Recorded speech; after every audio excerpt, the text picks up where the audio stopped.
Month எண்ட்ல 50 ருபீஸ்னாலே ஒரு பெரிய விஷயம் தான் எனக்குலாம். சத்தியமா சொல்ல போனா காஸ்டியூம் எல்லாம் பார்த்தா அப்படிதான் தெரியும். ஆனா வந்துட்டு 50 ருபீஸே வந்துட்டு யார்ட்டையாவது வாங்கி இது பண்ற மாதிரி யார்கிட்ட வாங்குவீங்க? யாரு எப்ப போல ஃப்ரெண்ட்ஸ் தான். 50 ருபீஸ் அவங்க கிட்ட கொஞ்சம் ஜிபே பண்ணி விடுங்க. இல்ல கேர்ள்ஸ் எல்லாம் என்ன கொஞ்சம் அப்பா கிட்ட அப்பா வீட்டுல கேட்டுருவீங்களா? விட்டு கேட்க வேற வழி இல்ல.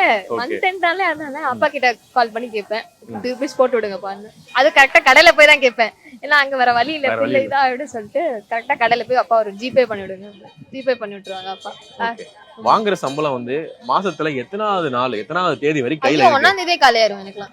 என்ன சொல்றீங்க? ஆமா சத்தியமா. எனக்கு 31 salary போடுவாங்க, 1ஆம் தேதியே காலியாயிடும். எப்படி அது பாக்கும்போது மனசுல வேதனையா இருக்கு. அது கையில இருந்து 2 நாளா புண்ணா இருக்குங்க. பிரேக்கப் கூட இது ரொம்ப புண்ணா இருக்குங்க.